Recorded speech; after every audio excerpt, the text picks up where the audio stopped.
Bonjour et bon dimanche. Aujourd'hui, nous allons continuer l'enseignement que nous avons eu la semaine passée. Parce que nous n'avons pas fini de parler du discernement des esprits. Pour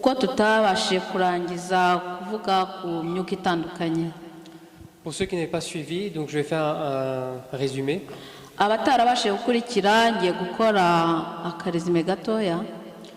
On avait parlé des chrétiens qui aiment les prophéties. Chaque moment qu'ils vont à l'église, ils ne cherchent que les prophéties.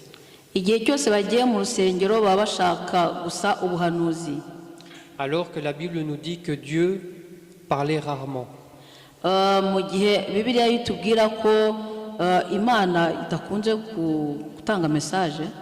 Il parlait rarement à ses prophètes alors que nous cherchons chaque dimanche des prophéties.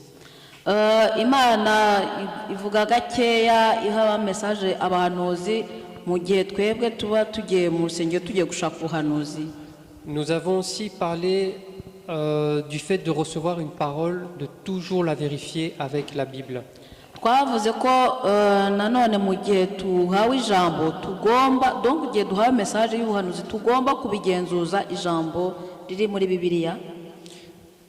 On avait dit de faire comme les Juifs de Thessalonique.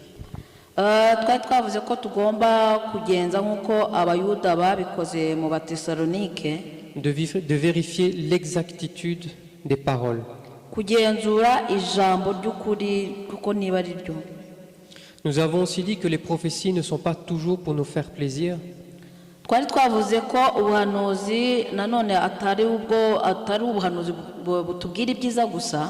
Mais c'est aussi pour nous corriger.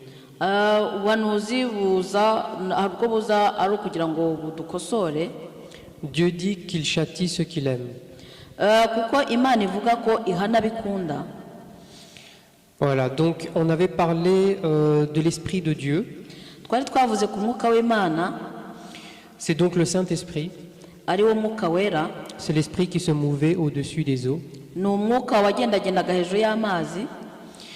Et on avait vu dans Ésaïe chapitre 11 au verset 2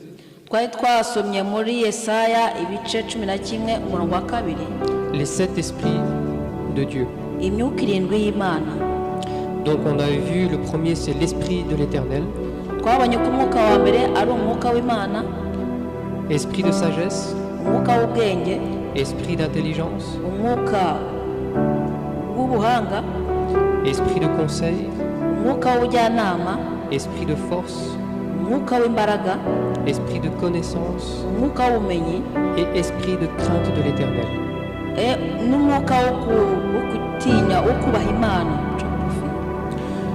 Et ensuite on peut aussi lire dans l'évangile de Jean. Jésus-Christ nous parle d'un consolateur. L'esprit de vérité que le monde ne peut recevoir car il ne le connaît point.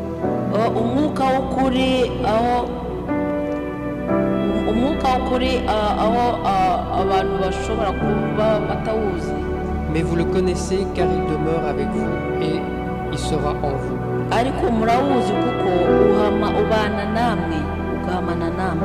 Ça, on peut le lire dans Jean 14, versets 15 à 17. Ensuite, nous avons parlé de l'esprit impur.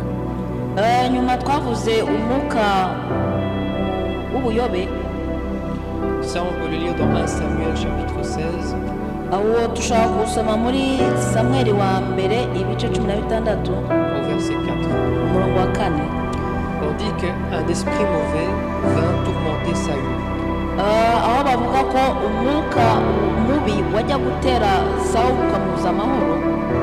On avait aussi parlé de Job. On avait dit que Dieu avait permis à Satan de venir l'éprouver.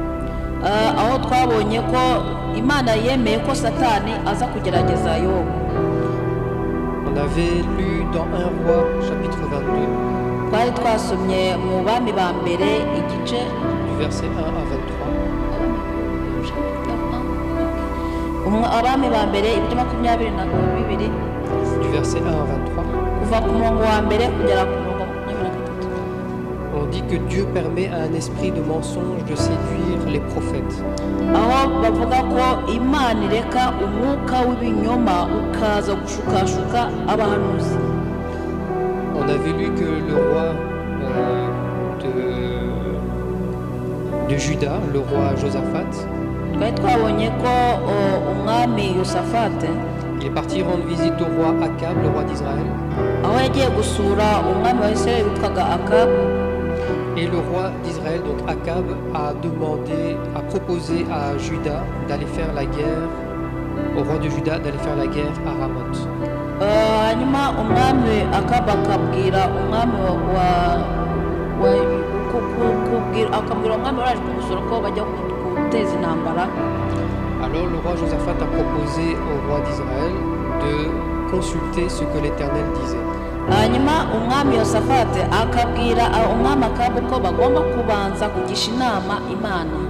Alors ils ont pu consulter plus de 400 prophètes. barabanje bavugana n'abahanuzi barenze 400 qui ont tous prophétisé la même chose. babahaye ubuhanuzi busa. Alors ça a semblé un petit peu bizarre au roi Josaphat byasaga n'ibidasobanutse ku mwami Yosafate qui a demandé au roi d'Israël, donc à Akab, s'il ne restait pas au moins un dernier prophète à consulter. ku buryo uwo mwami Yosafati yaje kubaza uwo mwami Akabu niba hari umuhanuzi wundi waba usigaye kugira ngo nawe babashe kuba bamugisha inama. Alors le roi d'Israël, le roi Akab, a répondu qu'il en restait un, mais qu'il n'aime pas ses prophéties. hanyuma uwo mwami Akabu abwira uyu umwami Yosafati ke hari umuhanuzi azi usigaye ariko ko uwo mwami Akabu adakunda ubuhanuzi bw'uwo muhanuzi. Parce que tout ce qu'il prophétise était mauvais pour lui. kuko kuri we ibyo uwo muhanuzi yahanuraga kuri we byari bibi. Vous voyez, donc quand vous recevez des prophéties, elles ne sont pas toujours bonnes à recevoir. murabona ko ubuhanuzi bwose ntabwo ari bwiza kubwakira. Parce que la vérité, elle blesse, la vérité, on n'aime pas l'entendre. kuko ukuri kuraryana ntabwo hariho ababa badashaka kukumva. Alors quand ils ont consulté le prophète Michée, hanyuma baza kugisha inama umuhanuzi Mika. au départ, le prophète Michée a répondu la même chose que les prophètes, les 400 prophètes. hanyuma mu ntangiro uwo muhanuzi Mika atanga ubuhanuzi busa n'ubwabo bahanuzi barenga 400 bari batambukije. Alors comme le roi Akab, il voulait avoir la vérité, il lui a dit: combien de fois dois-je te dire de profiter au nom de l'Éternel? hanyuma umwami Akabu aravuga ati ni kangahe ndikubwiye ko ugomba guhanura mu izina ry'Imana data. Alors le prophète Michée lui a dit le contraire, il lui a dit de ne pas attaquer parce qu'ils allaient perdre la guerre et que lui-même, le roi Akab, allait mourir dans cette guerre. hanyuma umuhanuzi Mika abwira uwo mwami Akabu ko batagomba gutera kuko nibaramuka bateje urwo rugamba n'uwo mwami ari bupfiremo. Alors pour nous qui cherchons toujours des prophéties, kuri twebwe dushaka igihe cyose ubuhanuzi, soyons aussi prêts à entendre des choses que nous n'aimons pas. reka mureke twitegure kujya twumva n'ubuhanuzi tudakunda. Ensuite, nous avons parlé de l'esprit de discernement. twavuze no ku mwuka wo guhishurirwa. C'est un esprit que l'on reçoit à travers le Saint-Esprit, c'est un don. ni umwuka cyangwa impano duhabwa biturutse ku mwuka wera. Ça, on peut le lire dans 1 Corinthiens chapitre 12, verset 10. uwo mwuka dushobora gusoma muri abakorino ba mbere igice cya 12 umurongo wa 10.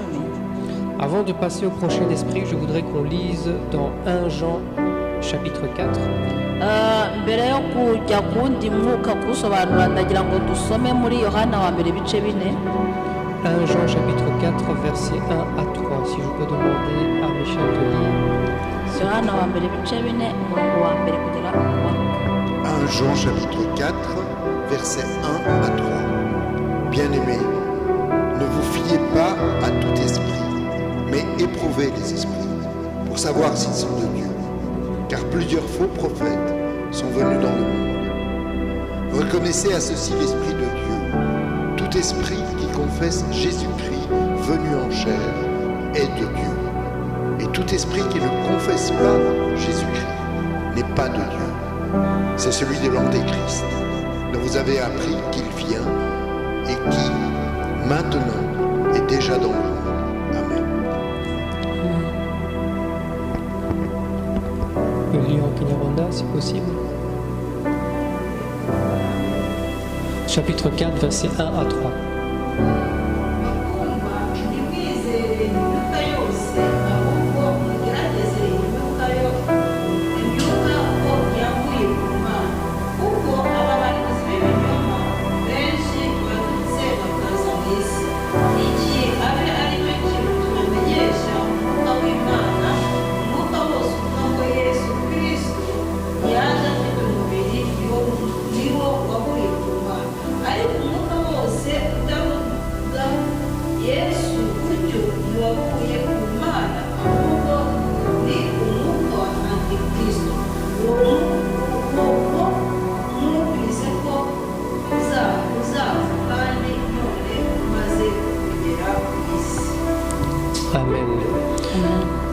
Dans ce verset, nous pouvons lire qu'il y a plusieurs faux prophètes qui sont dans le monde, qui sont venus dans le monde.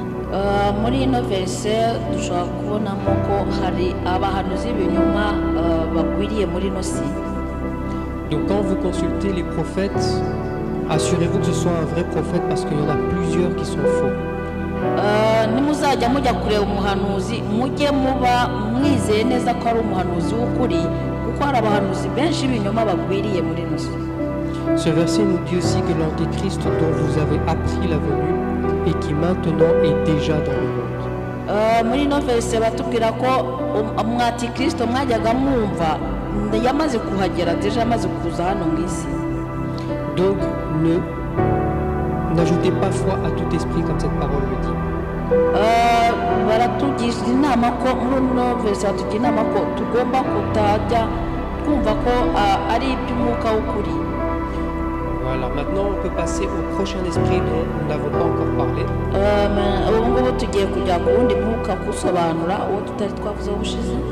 Nous allons parler de l'esprit humain. Alors, l'esprit humain, c'est le réceptacle, donc c'est par là qu'on reçoit le Saint-Esprit. C'est la connexion avec Dieu. Ni connexion hagati yacu n'Imana. La Bible dit dans 1 Corinthiens chapitre 6 verset 17, celui qui s'attache au Seigneur est un esprit avec lui. Mu Bakorino ba mbere igice cya gatandatu 1 Corinthiens 6 17. Abakorino ba mbere igice cya gatandatu umurongo wa 17. Mais quand Dieu a créé l'être humain, elle a créé l'homme dans Genèse chapitre 1, au verset 26. Il a dit créons l'homme à notre image. Ça veut dire créer l'homme avec un corps, une âme et un esprit. Bivuze ko aho uwo muntu baremye afite umubiri afite n'umwuka. Tout comme lui-même, il est Dieu, le Père, le Fils et le Saint-Esprit. Nk'uko ku Mana hari Imana Data, Imana Mwana, Imana Roho Mutagatifu. C'est pour ça qu'on parle d'esprit et Saint-Esprit. Niyo mpamvu tuvuga imyuka n'umwuka wera. L'esprit, c'est celui que nous avons en nous. Umwuka niwo dufite twebwe duhumeka. Et le Saint-Esprit, c'est celui qui vient de Dieu sur nous. Mais si votre esprit est éteint, s'il n'a pas la lumière de Dieu,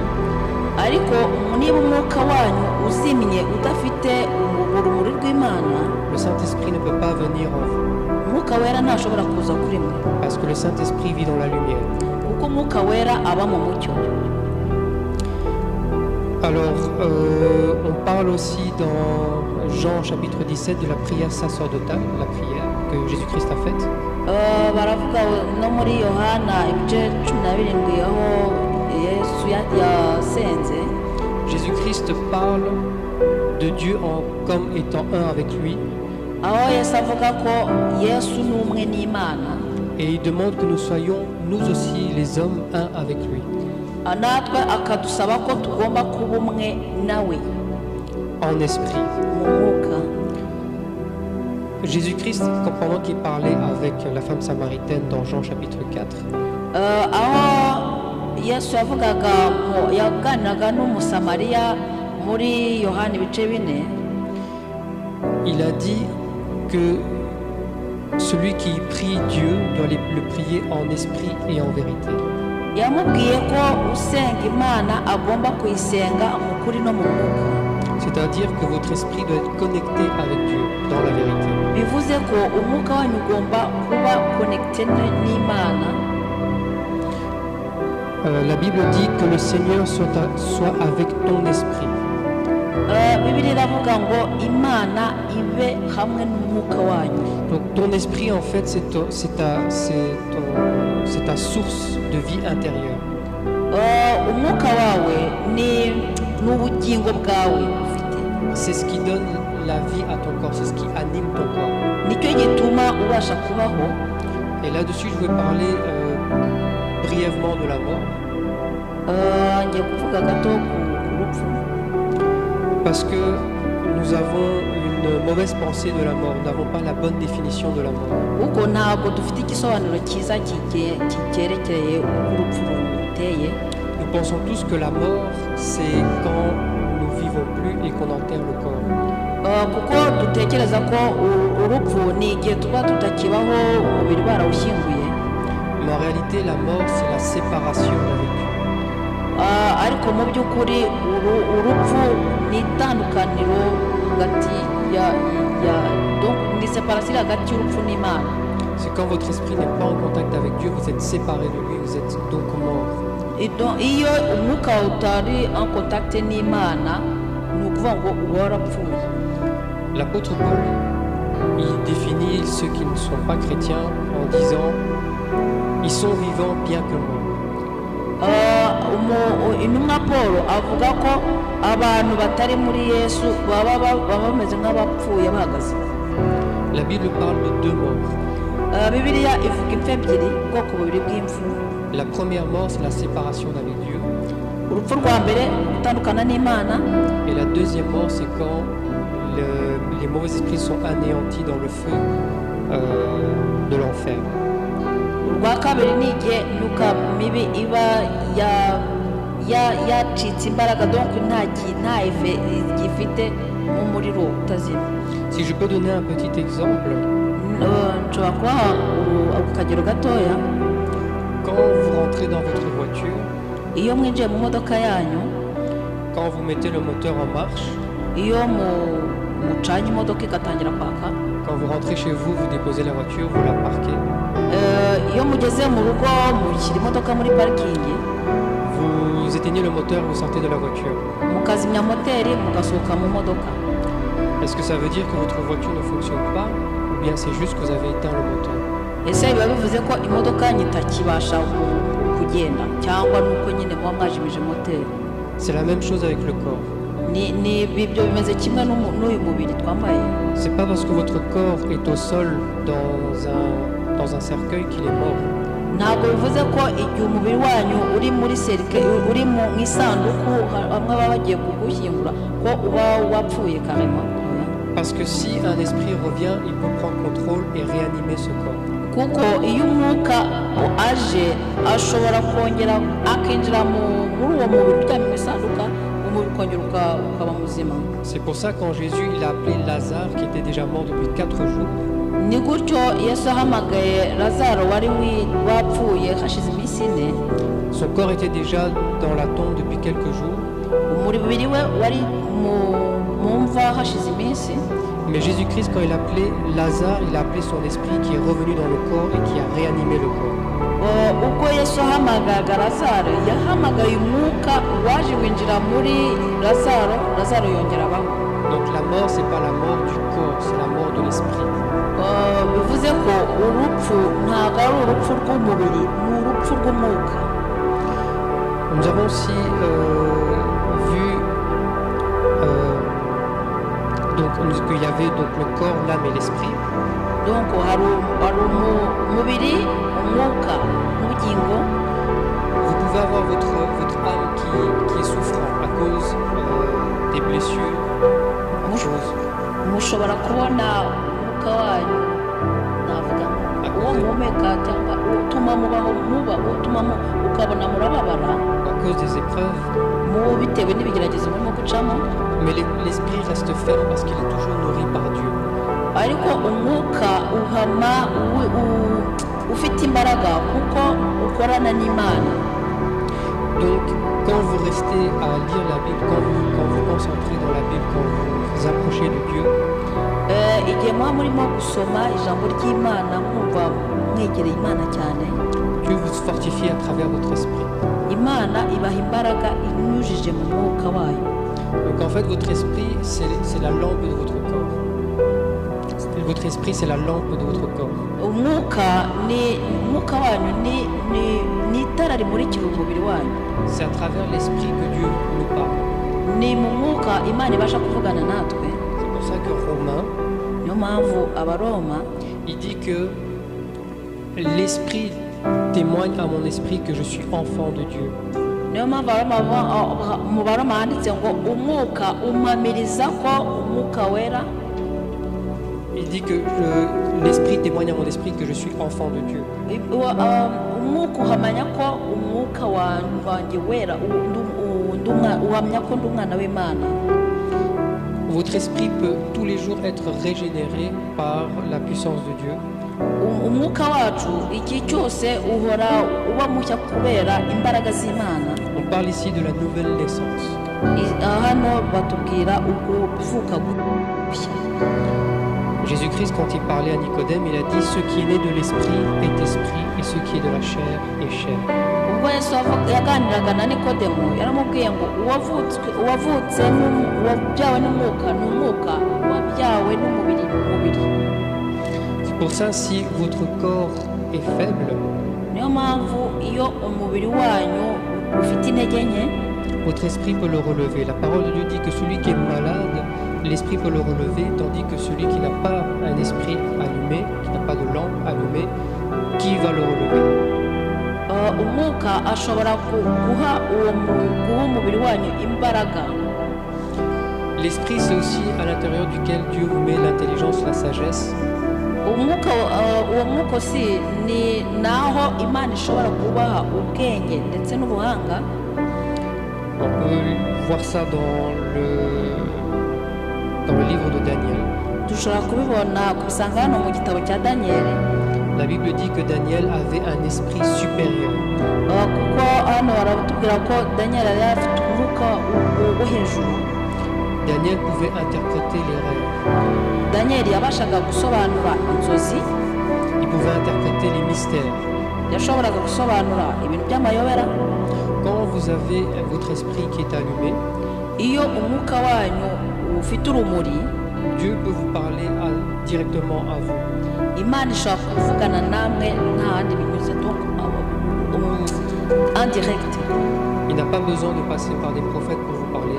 ntabwo ikeneye guca ku bahanuzi kugira ngo ibavugishe. Pendant que vous dormez, Dieu vous donne des rêves. igihe muryamye Imana ibaha inzozi. Ça veut dire que vous êtes connecté avec lui. bivuze ko muba muri connecté n'Imana. C'est pour ça qu'il vous donne déjà quelques prophéties sur votre vie, sur les chemins que vous êtes en train de mener pour le moment ou que vous allez avoir. niyo mpamvu ishobora kubereka ubuzima murimo mucamo muri ubu buzima bwa nonaha cyangwa se mu buzima bw'utaha ukuntu bizabyifashe. Et quand vous êtes affermi dans la parole de Dieu, iyo umeze neza mu ijambo ry'Imana, Dieu vous en donne même l'interprétation. Imana ibasha kubaha même n'ibisobanuro by'iryo jambo. Il y a aussi des esprits à éviter. hari imyuka mugomba kwirinda nabwo qui font partie de l'esprit humain. iyo myuka igize umwuka w'umuntu. La Bible parle de l'esprit d'orgueil. Bibiliya ivuga ku mwuka w'ubwibone. Proverbe chapitre 16, Mu migani ibice 16 il dit que l'orgueil précède la chute. bavuga ko ubwibone bubanziriza kugwa. Il y a aussi l'esprit trompeur. Hari umwuka w'ububeshyi. Ça, c'est ce que nous avons lu dans 1 Jean chapitre 4, uwo niwo twasomye muri Yohani wa mbere ibice 4 avec les faux prophètes, aho batubwiraga abahanuzi b'ibinyoma, qui sont donc des prophètes trompeurs. donc bahanura ibintu bitari byo. Il y a aussi l'esprit de division, Hari umwuka w'amacakubiri, l'esprit qui veut prendre contrôle de vous, de votre famille, alors il vous divise. umwuka ushaka gufata kontorore ku muryango wanyu ugashaka kubacamo ibice. Ensuite, l'esprit humain, umwuka w'umuntu c'est la partie la plus profonde de notre vie. ni umwuka urimo ndani muri twebwe mu buzima bwacu. C'est une partie très large de notre corps. ni umwuka ufata igice kinini cy'umubiri wacu. Parce que autant notre corps ne peut pas abriter Dieu, igihe cyose umubiri wacu udashaka gutuza Imana muri wo, pourtant Dieu habite en nous à travers notre esprit. mu gihe umwuka Imana ituye muri twe kubera umwuka wayo. La Bible dit, ne savez-vous pas que votre corps est le temple de l'Éternel? Bibiliya tubwira ngo ntimuzi ko imibiri yanyu ari urusengero rw'Imana. Ça veut dire donc Dieu qui est infiniment grand, bivuze ngo Imana uko ubunini bwayo utamenya aho bugarukira, nous pouvons l'avoir en nous à travers notre esprit. dushobora kuyibona muri twebwe bitewe n'umwuka wayo. On avait dit tout à l'heure que l'esprit est donc le réceptacle, c'est-à-dire qui reçoit Dieu. donc twasomye umwanya ko umwuka wacu niwo wakira Imana muri twe. C'est le canal que Dieu utilise pour nous parler. ni inzira Imana ishyiraho kugira ngo ibashe kuvugana natwe.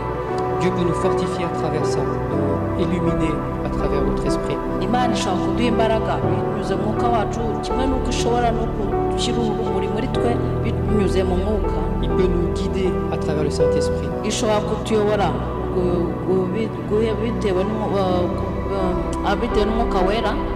Mais aussi, si on n'est pas avec Dieu, ariko tutari kumwe n'Imana, notre esprit peut être étouffé par les choses du monde. bivuze ko umwuka wacu ushobora kuganzwa n'ibintu by'isi. Il peut être pollué, souillé, sali par les choses du monde. ushobora kubora kwanduzwa n'ibintu byose biri kuri ino si. Si on se ferme à Dieu, niba twanze kwemera ko Imana iba muri twe. donc vous voyez que dans tous ces esprits que nous avons parcourus, murabona ko iyi myuka yose twasobanuye, nous avons besoin de discerner à travers le Saint-Esprit qui parle à notre esprit, dukeneye ko tubasha kwitandukanya tubifashijwemo n'umwuka wera. en nous enseignant nous-mêmes dans la parole. Il faut toujours retourner dans la parole. tugomba gusoma ijambo ry'Imana kugira ngo tubashe gusobanukirwa. Et là, je voudrais bien lire une portion de la Bible dans Hébreux chapitre 5. tugiye gusoma mu Baheburayo ibice 5. Hébreux chapitre 5, il me semble que c'est le verset 13, je vais regarder. Abaheburayo ibice 5 umurongo wa 13. Hébreux 5, verset 13. Abaheburayo ibice 5 umurongo wa 13.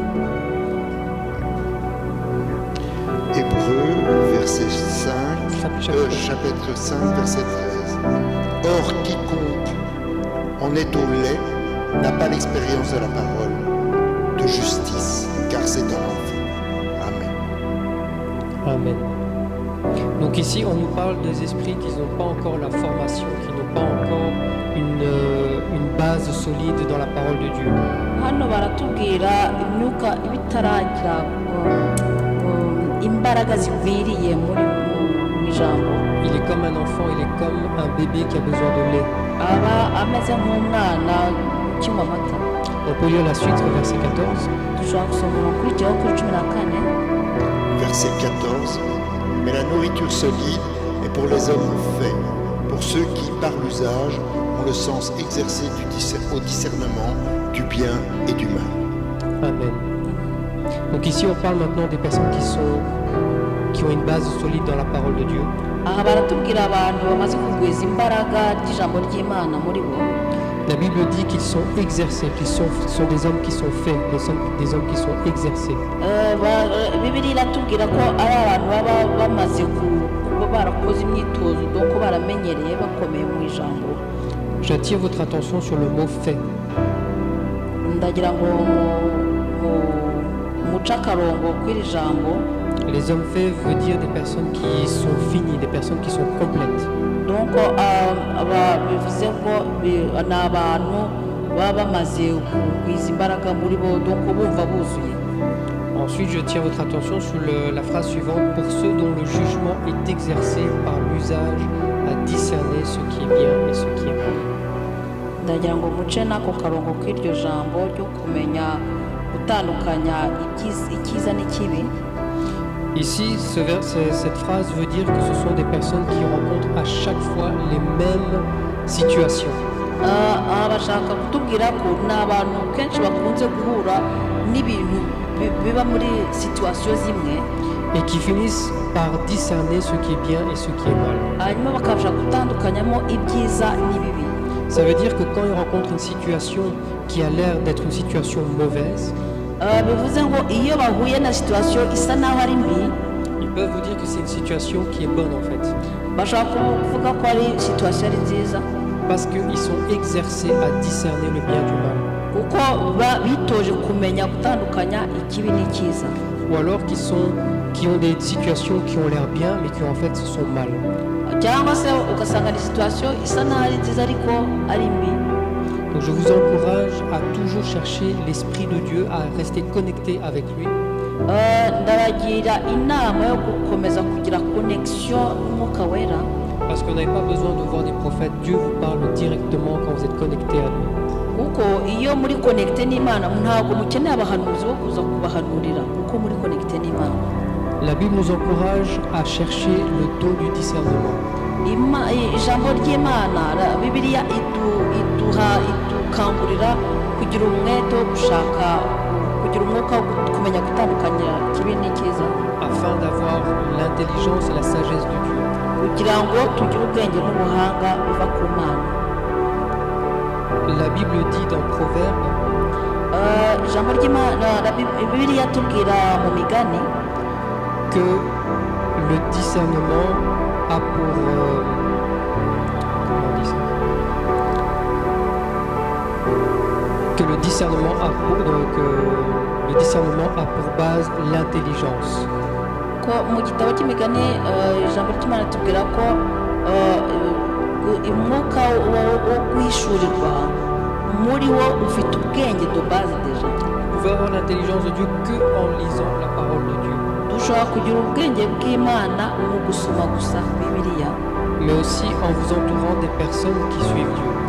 no kuba dufite abantu tuziranye batwegereye bafite ubwenge bw'Imana, mais aussi en vous-même en évangélisant, namwe muri mwe mu kubasha kuvuga ubutumwa, en témoignant, mutanga ubuhamya, en parlant de la parole autour de vous, mukaganira ijambo ry'Imana mu mpande zanyu aho muri, en priant.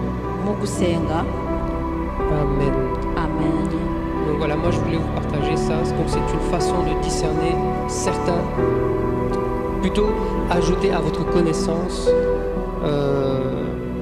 comment discerner les esprits. Niyo mpamvu nifuje kubaganiriza kuri iri jambo kugira ngo mubashe kugira guhishurirwa mwongera ku bumenyi mwari mufite. C'est pour ça que je dis que je vous aide à discerner les esprits. Niyo mpamvu nababwiye ko bafasha kumenya gutandukanya imyuka. Et que je ne dis pas que c'est l'enseignement sur le discernement des esprits. Nkavuga ko atari inyigisho ku bijyanye no guhishurirwa imyuka. Parce que mon enseignement n'est pas complet. Kuko inyigisho yanjye ntabwo yari yuzuye. mais c'est une façon de vous aider à ajouter ou à comprendre ariko ni uburyo bwo kubafasha kongera ku byo muzi cyangwa se kurushaho gusobanukirwa ce que vous savez déjà. ibyo mwari muzi. Amen. Amen.